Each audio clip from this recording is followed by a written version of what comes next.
And welcome into the Wheelhouse here, Elevation 5280 Sports and Lifestyle. Always on these Sunday mornings. We got an early football Sunday morning as well. A lot to get into. Special guest host today is Greg Gunt. Greg, how are you this morning? Doing well, Mike. How are you? It has been a while. Yes, I'm recovering from getting elbowed in the eye last week at a basketball game. So, Oh gosh. yeah. You know how they always throw a technical after retaliation. So I did get a technical for my reaction to getting elbowed in the face. So I went and pushed the dude, and I ended up getting a technical. But it was fun. We lost by 2 points, and that's just how it goes sometimes. But there is a lot to get into this morning, as a full slate of NFL games, a crazy day in college football yesterday as well. We'll get all into that. Also remembering two sport icons in Dikembe Mutombo and Pete Rose. We will get into that as well. Also on the docket this morning, we'll get into the WNBA and MLB playoffs as well, as we just lost Greg as he froze out. But there is an NFL game on right now. The Minnesota Vikings looking to be the first team to go 5-0. They are over in London playing the New York Football Jets, as the Vikings just had a pick six just a couple minutes ago, as we got Greg back there. Yeah, sorry about that. No worries. We were just talking about the Minnesota Vikings. Yeah, that's what happened. I elbowed you out of the stream. But a lot to get into. We will kick it off with fire and ice, as we always do. And if you're new to the program, fire and ice, who's hot, who's not over the last week or so in sports.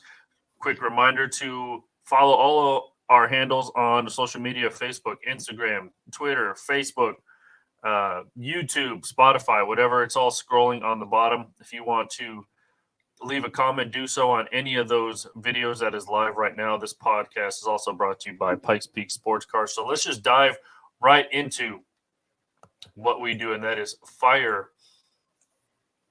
and ice. It's now time for fire. Give me fuel, give me fire, give me that which I desire. He's on fire. I'm the only one a burning desire.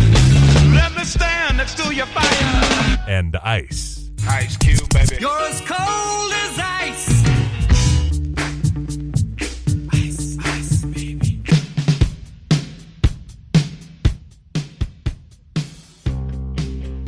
All right, let's kick things off. Greg, where do you want to start? We always have the special guest host start. Let's start with ice. It's always good to end with a good note. Start with a bad note. All right, Greg, what's your first ice? Yeah, my first ice is coming from college football here in Colorado, but not the Buffs or the Rams. It's the young and inexperienced Air Force Falcons, who have started the season. I think they're now 1-4, with a loss to Navy, one of their military forces rival, 34-7 yesterday. They've really been struggling on offense, and it showed yesterday on display. I was actually at the game, Mike. Great atmosphere, obviously a lot of respect between both military bases, but Air Force is having one of their historically one of the worst seasons they've had of all time right now. Their one win is against an FCS school. Yeah, and those military games are always fun to watch. You have, Army, Navy, Air Force, and all of those different kind of, like you said, the military base schools. What do they call the Air Force? The cadets, and then Navy's the midshipmen. No, I mean, what do they call the game? Because isn't Army, Navy is like a commander trophy? Well, for all three of them that compete for the commander in chief trophy. So whichever.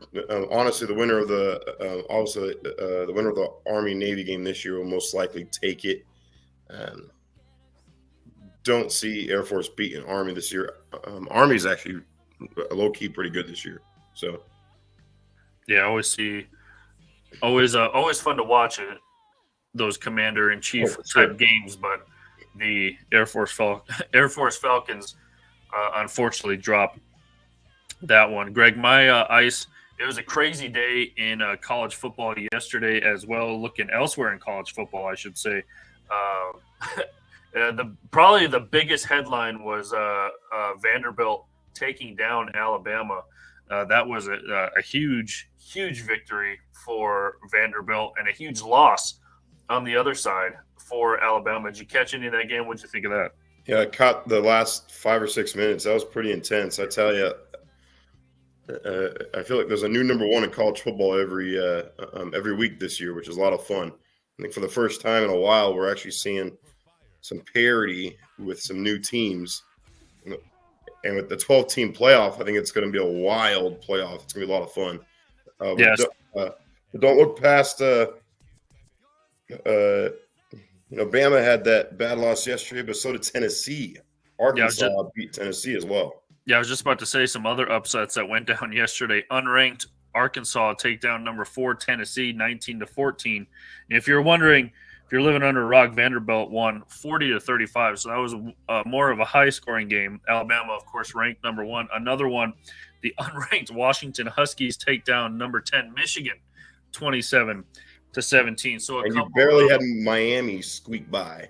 Yeah, Miami barely beat Cal 39-38. So, and also, if you want to go this far, unranked Syracuse beats number 25 UNLV. So there has been yesterday was a plethora, if you will, of some spoiler games, some unranked teams taking down ranked teams. Yeah, that's the joy of college football. It's turning into kind of like the NFL when it comes to like any given Saturday now. Yeah, so yesterday was pretty crazy when it came to college football. All right, Greg, what's next on your ice list? Yeah, the next on my ice list is coming from the NFL. The disappointing start for the Jacksonville Jaguars. They definitely had some hype going into the season with some of their new additions with Brian Robinson Jr., the rookie wide receiver. A lot of talent around the ball with a second-year running back, Travis Etienne. People have been praising Trevor Lawrence ever since he's gotten in the league, but something's just off with the Jaguars, and they are just whether they're losing by 40 or finding ways to lose a game when they're up by 10 plus in the fourth quarter against the Houston Texans. So they have been really struggling. They're yet to win a game. Yeah, I didn't really see this coming from the Jacksonville Jaguars. Like you said, a lot of hype around Trevor Lawrence and that team a couple years ago. They win a playoff game against the Chargers. Everyone thought they were trending in the right direction.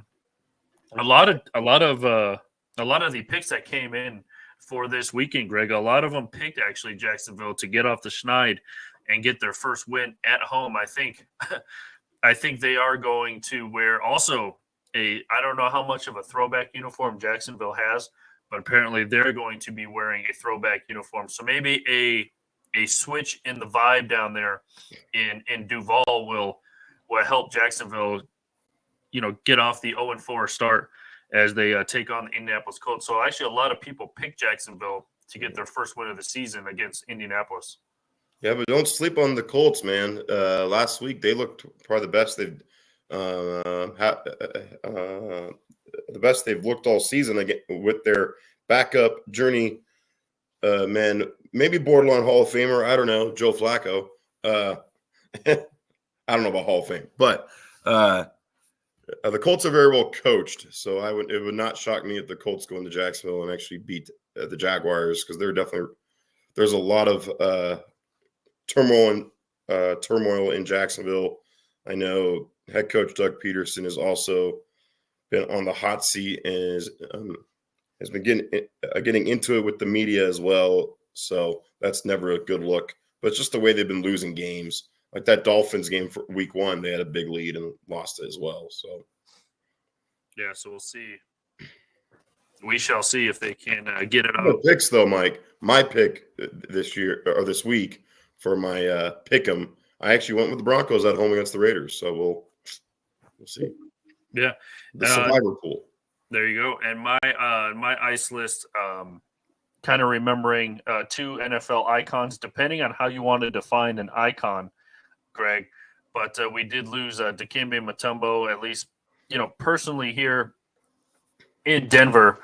We have fond memories of Dikembe, number 1 overall pick back in the early 90s. Spent a few years in Denver. He kind of bounced around Atlanta, Houston, and stuff like that. But kind of what we all remember here in Denver is when the Nuggets knocked off Seattle. A number 8 seed taking down a number 1 seed. Him on the floor with the ball. That's what we most remember. We remember the No, not today. the finger wag and stuff like that. What do you most remember about Dikembe? Yeah. Obviously, a lot of things. He was definitely larger than life athlete, even person off the court. Great ambassador for the game. From what you heard from him, just the nicest guy in the world. Really just genuine guy. But yeah, how can you not remember that game 5? Down on the ground, just getting that last rebound and block against the Sonics team that was loaded with talent with Sean Kemp, Gary Payton, Detlef Shrimp, you name it. That team was loaded. But that was a fun Nuggets team too. People forget that very next series they took the Utah Jazz to 7 games, and Utah Jazz were I think the 2 or 3 seed. So I'm a Jazz team that would eventually make 2 NBA Finals in a row. So that Nuggets team, LaFonso Ellis, Dale Ellis, Mutombo, Bryant Stith, that was a fun team. Yeah, so we will always remember Dikembe, at least in a Nuggets uniform, although he bounced around, like you said, all the off-court stuff that he did for the game, helping overseas as well. So, well, rest easy, big Dikembe. Also, the world of sports also lost Pete Rose. Again, depending on how you want to define icon, Pete Rose is – it's always controversy bringing up Pete Rose because, being banned from baseball, not being able to get into the Hall of Fame, betting on baseball, ironically passes away the same day as Dikembe last week. Almost a weird kind of, again, controversial topic, Greg, but, now that he has passed, can you see any way that now baseball lets him into the Hall of Fame? I sure hope so. You look at, like the NFL, for example, how many players have gotten away with far worse things, like beating their wives or, whatever, and with the new NIL stuff in college football, you have so many like ways that players are making money in different ways. And it's not like he bet in a way where it hurt his play on the field. He bet for his team to win. You can say what you want to say legally. Yes. Is it wrong? Sure. But do I see betting on yourself to win worse than some of the things that some athletes are still able to play because they did something far worse? No. So I hope the MLB can give some graces to him and see for the player he is or the player he was, because obviously he's the best at his position, maybe of all time, maybe the best hitter of all time. You can make an argument for that too. So yeah, it kind of would be weird if the all-time leader in hits ever is not in the Hall of Fame, just like Barry Bonds, the all-time leader in home runs. Yeah, I'm guessing we'll probably not make the Hall of Fame because of the whole steroid era, but it's almost, I don't know what you call it, blasphemy, or just kind of weird that, you have 2 guys who their records may never be touched, Greg, may never be touched, and they're not in the Hall of Fame representing two categories that we as fans and people who vote for the Hall of Fame look at the most in hits and home runs. Yeah, and I'll stay consistent. I think Barry Bonds should be in the Hall of Fame. I mean, sure, roids definitely is a form of cheating, but I don't think that was the reason why he was able to hit all those home runs. Maybe very, very slim part, but if you look at him even before steroids, he was a hell of a player, and he could hit home runs too, even in Pittsburgh. So I don't think that really puts that much of a asterisk at his name. For sure. Yeah, and it would kind of be unfortunate to see baseball's just like, yeah, we'll let Pete Rose in now. You know, it's crazy too, Mike. During those steroid eras, like, and that was one of the that's when baseball was at its peak too. Like people loved baseball around that time. I mean, I'm not in favor of steroids in baseball, but at the same time, during that time, it's not like Bonds was the only one. You know, I'm sure there's people in the Hall of Fame who maybe gotten away with, I think, in steroids. Yeah, and it's almost that everyone was doing it. It wasn't illegal then either. So, right. Now they're testing for it because of that era. But it's not like, it's not like Barry Bonds is the only one doing it. A-Rod came out and apologized for doing it. That what I still remember was Rafael Palmeiro pointing at a judge, and then literally like 3 days later he gets tested positive. That was kind of funny, but like you're right, it was we remember the summer of '98, Greg, when McGuire and Sosa were doing the home run chase, and then Barry Bonds breaks the record. And yeah, we will see, because you only can last about 10 years on a Hall of Fame ballot before your name is finally taken off. And some of these guys, Greg, the McGuires, the Sosas, the Bondses, the Roger Clemenses of the world, Kurt Schilling, these guys are almost, their time's almost expired on the Hall of Fame ballot. So it'll be unfortunate if, the voters are like, now that Pete Rose is dead, we're not going to give him the satisfaction of letting him into the Hall of Fame when he's alive. Because, all intents and purposes, he was kind of a jerk to everyone he came in touch with. I actually had the opportunity to meet Pete Rose in Las Vegas, Greg, at the Field of Dreams store. He does autograph signings there, and I got a baseball sign, and I was going to get another autograph from my uncle. He collects autographs with athletes with nicknames, and obviously Pete Rose's nickname is Charlie Hustle. So I bought 2 baseballs, and I was like, can you put Charlie Hustle on the other baseball? And you know what he said, Greg? He said, oh, you got to buy the $300 jersey for me to put that on. So that was my one. that was my one interaction with Pete Rose, and it really wasn't a pleasant one. No. But, yeah, that's why you got to set personalities and aside and just focus on how they perform in their sport. But there is a level of character that you still have to represent. You're not going to let O.J. Simpson. Even though. Did he become a Hall of Famer? I think he got in the Hall of Fame before his story became unfortunate. I don't know if they took him out or not, but something like that. You'd have to go to extremes to be like, that dude killed someone. So yeah, we don't anticipate Aaron Hernandez getting into the Hall of Fame anytime soon. All right, Greg, what is rounding out your ice list?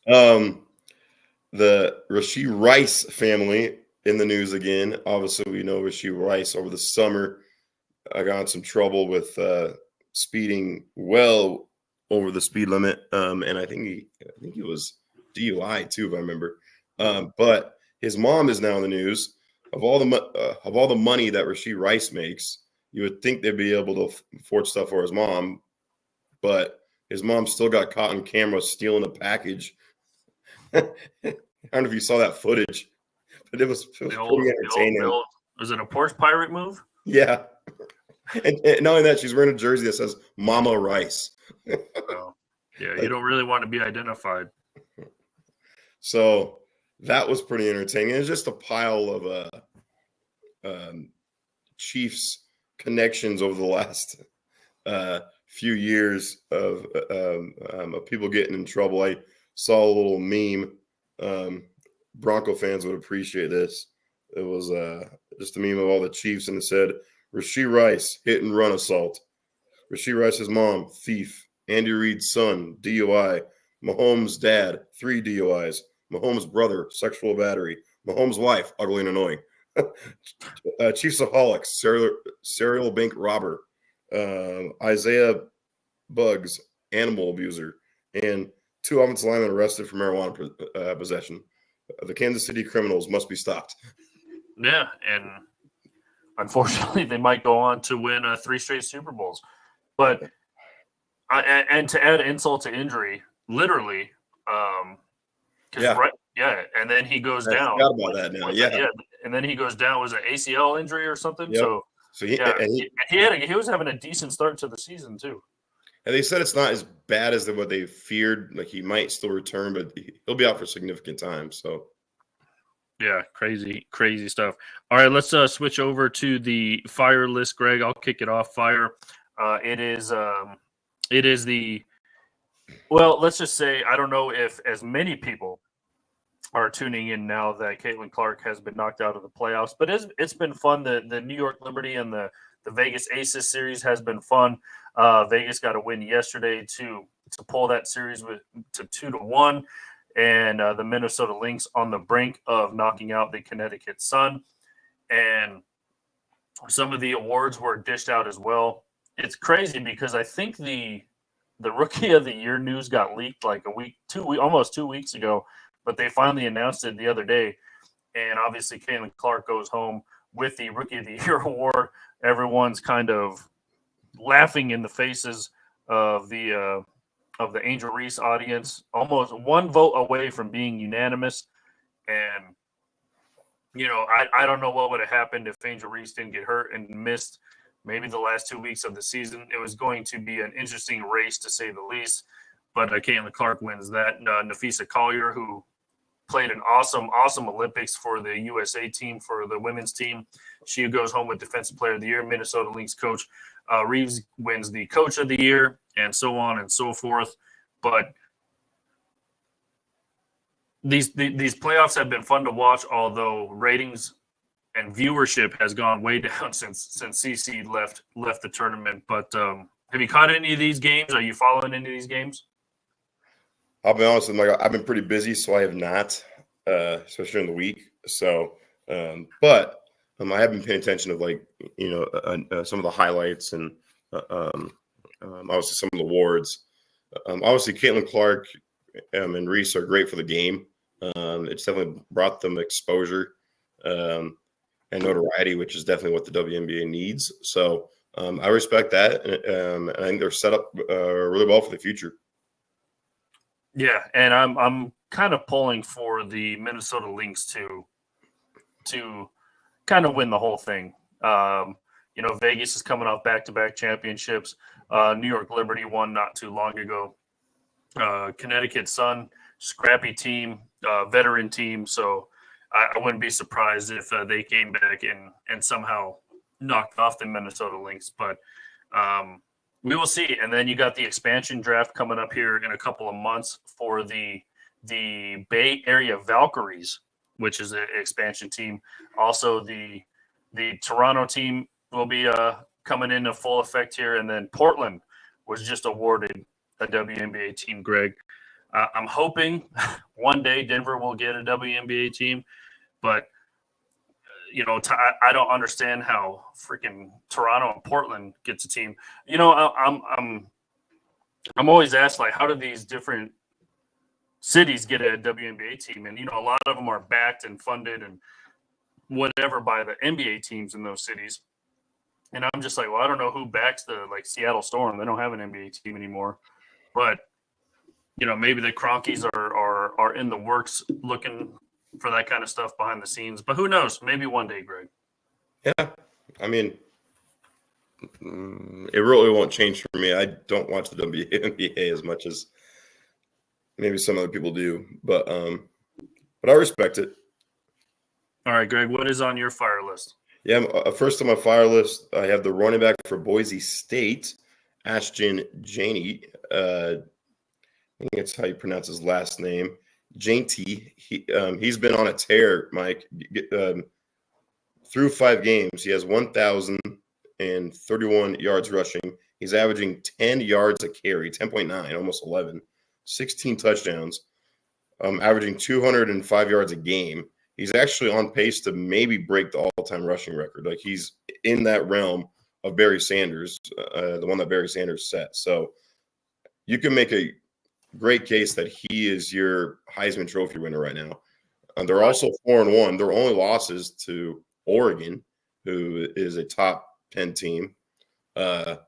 Sure, we have you could debate Travis Hunter as the Heisman playing both sides of the field, most definitely. But either of those, you can't go wrong. But the way that he is playing and really putting college football on notice, because coming into the season, no one really had him on his radar. So I was just about to say, why do you think that he would win, or why is he more deserving to win, I guess I should say, of the Heisman over Travis Hunter? Well, for me, it would be if he leads his team to only one loss to Oregon. I mean, he's single. You take him off the team, I think Boise State loses a couple more games for sure. And you can make the same argument maybe for Travis Hunter, but if you break the all-time rushing record that was set that hasn't been broken since Barry Sanders, then I think you got to give it to him. Yeah, that would be crazy. Especially in a day and age where you don't see that many running backs run for that many yardage. I mean, he's averaging 11 yards a carry. That's crazy. That's silly. That's a first down every time he gets the ball. That's video game numbers. Yeah. Yeah. That would be insane if not only he were to – I mean, if he breaks the record, he's setting a new record, so keep that in mind. Right. As well. All right, next on my fire list, Greg, the MLB playoffs is in full effect as the division series on both sides get ready to kick off. But the first round, I guess the wild card round was pretty dramatic as well. As yesterday we saw another Schwarbomb as Kyle Schwarber just continues to rake in the playoffs. I think he hit his 22nd playoff home run for the Phillies yesterday. But, some of these teams who I don't know if I'm frustrated with they just keep changing the format, Greg, of the MLB playoffs because now, it's almost like a football type playoff bracket now where like the highest, the teams with the best records, they have first round buys now when, just a few years ago, the two wildcard teams were playing a 1-game playoff to see who makes it into the bracket tournament, so to speak. So you get a trophy. Yeah. You make the 1-game wild card playoff. They consider it making the playoffs. You get everyone's celebrating in the locker room just for cracking the wild card round. A couple questions for you, Greg. Number one, do you like this playoff format the way it is now? Did you like it a couple years ago? And number two, I guess, who do you have in the World Series from both leagues? Yeah, I like it. Yes and no. I mean, I guess the playoffs has lost its elite status, I guess you could say, that MLB used to have. They kind of put the MLB postseason, kind of above every other postseason because of how rare and hard it was to get to the postseason. So, but at the same time, for fans and teams, it does make it a little more fun, and there's more drama the last week of the season because so many different scenarios can play out. I mean, gosh, after 162 games, we still have drama because the Mets and Braves still to play each other with a rescheduled game, and that made Arizona fans kind of anxious. So it was kind of fun to have all three of those teams in the mix, even on the last day, as opposed to none of those teams even being relevant on the last day. So as for my prediction, well, I did lay down, speaking of sports betting, Pete Rose, I did lay down a bet, the All-Star break of a $10 bet the Phillies and the Guardians making the World Series. Don't know if that'll happen. If I'm a betting man, I guess after yesterday, I don't know if I want to go with the Phillies or not. But I'll stick with them. I think they've been the most consistent and best team in the NL. You can make the case for the Dodgers. I can't get myself to pick the Dodgers, as you can probably relate. I have mad respect for Shohei Ohtani. That dude is unhuman. But I'm gonna go Phillies in the NL, and in the AL, probably Guardians. I like their matchup with the Tigers. I would love to see a team like the Royals or the Tigers, but I'm gonna go with Cleveland and Philadelphia. How's that? Yeah, sounds good. But yeah, we had the full slate of all 4 games go down yesterday. As you mentioned, Cleveland takes care of Detroit 7-0. Mets get on top of the Phillies 6-2. Yankees come back, beat the Royals 6-5, and then of course the Dodgers beat the Padres 7-5. Shohei goes deep in that one as well. The Yankees lineup is also a tough lineup to get past when you're going up against Aaron Judge, Juan Soto, and Giancarlo Stanton. That is a tough 1-2-3 punch to get But past. yesterday for the Royals, it wasn't anything like they hurt themselves. They walked. Yeah. Like 8 batters. Yeah, you can't have that. You still lost by 1. Yeah, you can't have that in the playoffs. But I mean, either way, you look at the season that Judge had. You look at the season even that Soto had. I almost hate picking the Yankees, Greg, more than the Dodgers for kind of the same reasons. I wouldn't even mind the Padres making it, Greg, even though they're a local division foe. Yeah. But the Padres and Cleveland, Greg, have never won a World Series, so that would be cool to see kind of those 2 teams in the World Series. But I don't know if the Padres have enough to get past the Dodgers. On paper, they do, but you watch these games, Greg, and it's at least they don't have to travel far. We'll put it that way. They won't have much jet lag, just going up the coast a little bit. Yeah. No, totally. I mean, anything can happen. Look at last year. The D-backs knocked off the Dodgers, and who thought that was going to happen? So there's always going to be surprises. The Tigers knocking off the Astros first round was a surprise for a lot. And that was a team that was 10 games under 500 in August. Yeah. And I guess that's why I brought up the playoff, the new format. I don't know how new it is, honestly, but you have division winners going down in the wild card round, which is kind of crazy because like I mentioned just a few years ago, the 3 division winners were just kind of already set in stone, but now you only have 2 division winners set in stone. So they kind of been changing it up. I guess if I had a prediction, Greg, I would like to see like San Diego versus Cleveland. I think Cleveland has a better shot than San Diego does, but I guess my prediction, I'm kind of sick of the Phillies as well, so I'm gonna go Cleveland. You know what? I'm gonna go Cleveland, San Diego. Screw it. Just because others love for the New York Mets, huh? The underdog Mets. Just because those are the 2 teams I want to see in the World Series. No, that makes sense. Not necessarily have a chance to make it. I think, like I said, Cleveland has a better shot than San Diego. But who I want to see, I would love to see like a Royals, Phillies. I don't know. See, and Royals won not too long ago. Phillies obviously won not too long ago. 2 teams that have never won a World Series. Or the Tigers. Yeah, that's true. Yeah, Tigers have been 40 years since something like that. Something crazy. Yeah. All right, Greg, what's next on your fire list? Yeah, for me, it's actually the throwback unis coming today. The Broncos are going to wear. I'm excited for that. Hopefully, that'll bring some, memories of Elway and Steve Atwater, Dennis Smith, Carl Mecklenburg, Gradishar, all the what's the wide receiver's name now? Mark Jackson. The Three Amigos. Exactly. No, that'll be fun. I'm excited to actually see that live. And it's cool that they're doing it against the Raiders. Always a Got the heated, hat too. yeah, always a heated rivalry between the Raiders and the Broncos. Both teams, I want to say, kind of going in the same direction, but also going very different directions.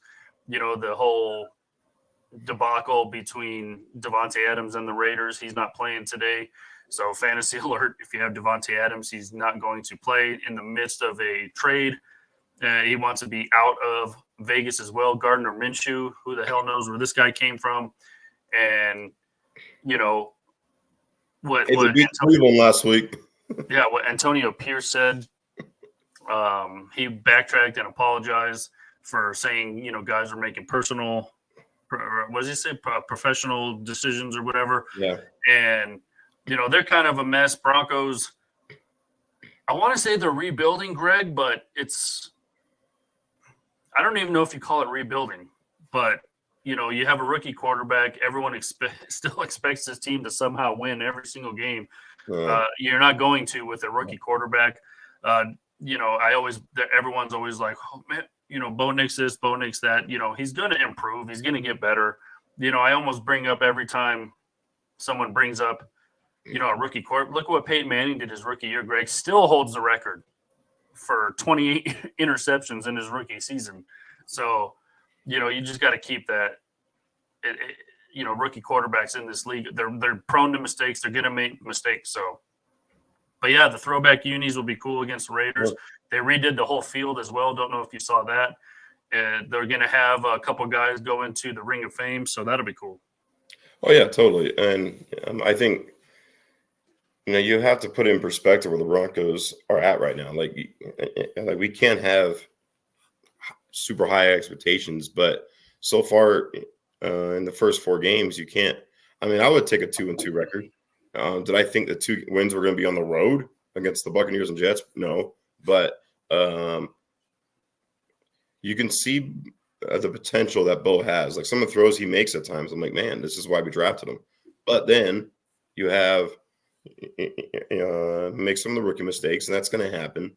But he hasn't made like really dumb mistakes. He's actually been pretty smart overall with the football. I also think part of it is the Broncos don't have that many weapons outside of Cortland Sutton.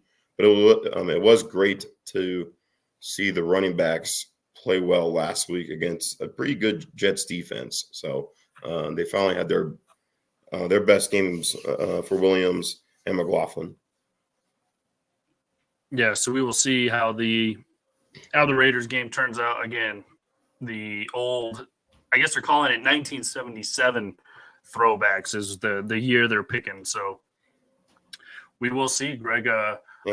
I decided to sport the Intercept Cancer vibe. It is a National Breast Cancer Awareness Month, so I went that direction for my, I guess, wardrobe for the podcast. But yeah, we will see. It'll be cool to see the throwbacks. I might don I have a Shannon Sharp one, Greg. So we will see. We will see. All right, Greg, what's next on your fire list?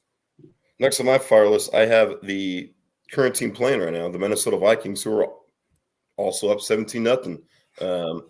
Probably the biggest surprise of the NFL so far is the undefeated Vikings and the play of Sam Darnold coming out of nowhere. Now he's playing his old team. But it just goes to show you, system coaching, it really plays a huge role in a player's career. What would have happened if Elway actually played for the Colts? What would have happened if Tom Brady played for a different team? Like you never know, right? And it just goes to show you when you are in the right system, players' talent can prevail. Sam Darnold obviously is playing, and he's the MVP candidate right now. And their defense has been really good, but no one saw this coming. So the Vikings, got to give it to them. Yeah, and like you mentioned, the play of Sam Darnold. I mean, I guess my question is, do they have a 4-0 on the verge of 5-0 start, Greg, with JJ McCarthy at quarterback? Probably not. Right. So you're almost like Good point. you're almost like what do we do depending on how this season turns out, Greg? What do we do with Sam Darnold? What do we do with JJ McCarthy? They say you can't lose your job due to injury.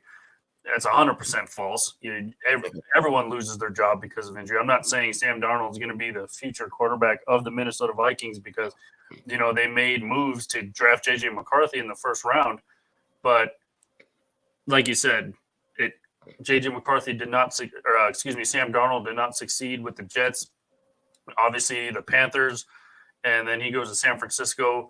You can't even beat out Brock Purdy. Now you're in a Minnesota system where you're thriving. And you kind of look at Baker Mayfield as well. To get off topic a little bit, he bounces around.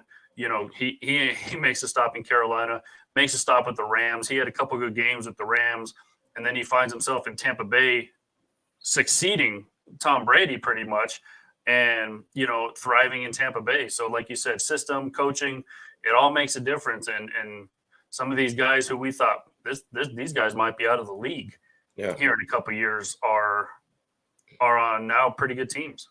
Yeah, totally. So and you see that a lot in the NFL. You have throughout the course of the NFL history, and in any sport, you have a lot of players who resurrect their career at a different place. So it's good to see. It's good to see. So it's what makes sports great and what makes sports kind of unpredictable at times. There you go. All right, Greg, number one on my fire list, just the rundown slate of NFL games today. Like you mentioned, Jets are down 17-0 versus the Minnesota Vikings. Again, Vikings trying to be the first team to go 5-0. That game obviously over in London.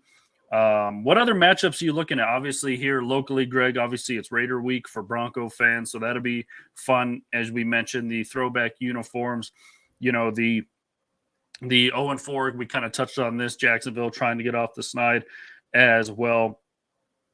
Couple of okay, I guess, primetime games, Greg. The 1-3 Giants going up against the 3-1 Seahawks. The Giants, all reports are going with Drew Lock this week against the Seattle Seahawks. We'll see what happens there. And then obviously Steelers, maybe a surprise loss last week. They will be hosting the Dallas Cowboys on Monday Night Football tomorrow night. So we will see how that turns out. That's tonight. Or excuse me, Sunday night. Yeah. Yeah. Yeah, Monday night is New Orleans and the Chiefs. And the Chiefs, yeah. Yep. But what are some matchups you're looking at here? Yeah, I think that Bills-Texans game is going to be pretty intriguing. That could play a factor come playoff time. Both teams with the same record. Both teams leading their division. I think the Bengals and Ravens. The Bengals just had a huge win last week, and now they got to go on the road to a Cincinnati team that is a lot better than the record shows. Just had their first win last week. I think Cincinnati actually. I like Cincinnati to take that game in Cincy and make that division up for grabs again, because then you would have 2, 2, and 3 teams right there. And I actually like the Cowboys to go into Pittsburgh and actually. Do I think they're going to win? Not necessarily, but I think, but they could. I think it's going to be very, very close. But the way that the Steelers play games, they don't blow anybody out. So if the Cowboys are close, I actually like the Cowboys. I think they got more playmakers around the ball. So yeah. So I think those are games that I'm kind of looking at. Obviously, the Saints and Chiefs game could be a good game, but being in Kansas City, I don't see the Saints really winning that game. All the other games, who knows? Cardinals, 49ers. The Cardinals have showed flashes, but they've also shown like they can just lay an egg. So, but they got some talent. But yeah, those two, the Bengals, Ravens, and the Bills, Texans are probably two games I'm probably looking forward to the most. Yeah, same here. And if you're wondering, fantasy-wise, you mentioned the Cardinals. Tight end Trey McBride is expected to play today against the 49ers. On the flip side, George Kittle is expected to play against, obviously, Arizona on the other side. So tight end university getting ready to be in full effect in that division rivalry as well. I mean, what do you make of – 49ers, Greg, were almost everyone's pick to probably make the Super Bowl once again, and they have just been plagued with injuries these last couple of weeks. Obviously, Christian McCaffrey hasn't played a game yet this season. Obviously, George Kittle had been banged up for a couple of weeks.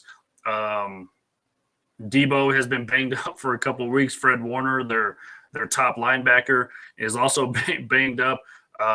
This is a team, again, a lot of people's pick to be there at the end of the season now, kind of struggling to stay above 500. Yeah, it's part of sports, and especially part of the NFL. You see injuries like that happen all the time, and you don't want to see it, but it happens. It happens probably more than once a year. There's always a team that doesn't do as well as projected because of injuries. So I still think they're a team that, because of how they're coached and because of how they're because of the division they play in, I think they will make the playoffs, probably even still win their division. Maybe Seattle's their best. Their biggest threat, but if Seattle's your biggest threat, I like your chances. So, yeah, because the Rams, let's be real, the Rams are not good this year. They're banged up, almost just as much as the Niners are, if not worse. And then you have the little mini Kyler Murray out there running around.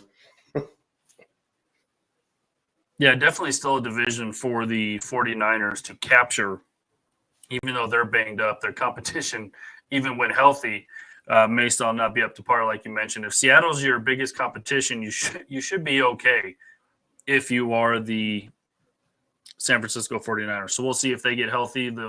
Obviously, if you get Christian McCaffrey back, you're in line to win a lot of games. But, it's like you mentioned, the Rams, they're out. Obviously, they're not only their two best receivers, they're two top receivers in Kupp and Nakua. So I don't know who even Stafford's throwing to. Tutu Atwell. There you go. I was just about to say he's throwing to the other team, but I picked up Tutu for one of my leagues because I needed a wide receiver this week. So, well, there you go. All right, Greg, you had a bonus. I did have a bonus. Fire. Yeah, since we're in Colorado, we're Colorado sports station. I want to give a shout out to a high school football team, the Mountain Vista Golden Eagles, who are I don't know if they're Golden or just Eagles, but they are crushing it in high school football. They have scored over 40 points in every game besides one. They just beat the number 3 team in the state, Valor, and they beat them 62-21. Mike, they had 62 points with 8 minutes to go. They have the top quarterback in the state. I'm forgetting his first name, but his last name is Majewski. He is going to South Dakota next year, but he slings it, man. And those wide receivers get open well. He's protected well. I tell you, watching them against Valor, and Valor's a darn good football team. I don't know if anyone beats Vista this year, including Cherry Creek. Yeah, shout out to Mount Vista for a great start to the season. Yeah, if you can hang 62 points on Valor, Greg, you're doing something right. Even if you've run out of McCaffreys to throw out on the field, it's still going to be a well coached, well disciplined, and well put together team. If you are Valor. His name is Austin Mordrusky. He's kind of hard to pronounce that name, but he's the best quarterback in the state going to South Dakota next year. Yes, Following in the footsteps of Carson Wentz. Oh, Carson Wentz was He's North Dakota. or North Dakota State, wasn't he? Yeah. Oh, I can't keep all those. It's a Dakota. Jackrabbits, bison, you know. Yeah. So yeah, shout out to Mount Vista. So I'm a totally new team. Like they've never really been this good ever. So it's actually fun to see. yeah, always cool to see those high school teams. Like, you know, it's almost like, I don't know, you know, these programs, especially here locally. I know if you're watching elsewhere, you're going to be like, what the hell are these guys talking about? But like Cherry Creek obviously has been the top of the state for many years. You know, Valor, they've been at the top of the state for many years. You know, that's where Christian McCaffrey hails from. So yeah, it's cool to see these programs, these schools just kind of say it's our turn and we're gonna make the most of it. Yeah, I know totally. It's kind of like college football. You know, Vanderbilt saying, "Hey, we're here." No. Yeah. I mean, like you said, even though you lose guys, like we brought up with Sam Darnold. It's all about the program and the coaching. It doesn't matter who you plug in where, as long as the program is working, the system's working, the coaching is working, you're going to succeed more often than not. Yep. So, yep. Totally. There you go. Well, that is going to do it for us here on the Wheelhouse. Thank you all for tuning in, interacting with us. Greg, do you have any final notes? Anything you want to say before we get out of here? Yeah. Last week my fantasy teams went 4-0. So trying to keep that streak alive this week. Definitely excited for the Broncos and Raiders. I like the Broncos to actually win today. At home, I think it's going to be a great crowd. I think Bo Nix is actually going to have one of his breakout games of the season against a much lesser defense than he faced last week. Is Max Crosby playing, though? I did not see if he is playing or if he is out, but I'm just looking forward to that game. Max Crosby is Max Crosby questionable this morning, so he might be a game time decision. Gotcha. But yeah, I'm just excited for the heart of the football season. I think I saw something the other day from here on out, until like end of January or end of February, excuse me. There's like going to be football almost like every day, so it's something to look forward to. Yeah, and also I guess a bonus on my fire list, Greg, the NBA, NHL, in the midst of preseason, actually over in Abu Dhabi. It is game 2 of the Nuggets and Celtics preseason games. They're dubbing it, Greg, the NBA Abu Dhabi games. Can't watch them on TV, but they're playing right now. I don't know why you're promoting this. Nobody can watch it unless you have NBA TV. But yeah, Celtics are up right now, 62-54. I think the starters last game, Greg, on Friday played a combined like 20 minutes, so it wasn't really anything crazy in the preseason. I guess it's cool for those guys to go over Abu Dhabi, but fans, you're promoting this kind of international series or international games, and nobody can really watch it. I don't know what. I put it on ESPN 8 the Ocho. Like, what are you guys doing? ESPN 8 Ocho, yeah. Got to bring back all those stations. That was wild back in the day. They had all kind. There was like 9 different ESPN channels. Yeah, there was like dagger throwing and yeah. And also the NHL gets going this week, Craig. This week, the NHL gets going, and obviously, did you see the banners of the 2 MVPs outside of Ball Arena? That was pretty cool. And Ball Arena just celebrated. This is kind of fun. It's kind of cool. But Ball Arena just celebrate their 25th year anniversary this past week. Yeah, and I will be there for both the Avs and Nuggets home openers. So nice. Yeah, those get going this month as well. I think there's one day, like you mentioned, football every day in February. There is a day, I think it's October.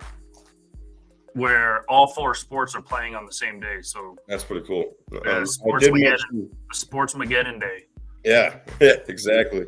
I didn't mention, but CSU lost a tough double overtime game yesterday at Oregon State, and CU was off this week, but they go to K-State next week, a player-ranked team, so big game for the Buffs next Saturday. Yeah, that'll be an interesting one for Dion and the boys. So we'll stay tuned for that. But Greg, thank you so much for sitting in this morning. Yeah, man. Anytime. You guys have a wonderful week, and go Broncos today. There you go. Don't forget to follow, like, and do whatever on all of our socials, YouTube, Spotify, Apple Podcasts, Amazon Music. It's all on there. And make sure you go to our home base, e5280sports.com. Everything is on there as well. But for Greg Johnson, I am Michael Spillman. We will talk to you next week.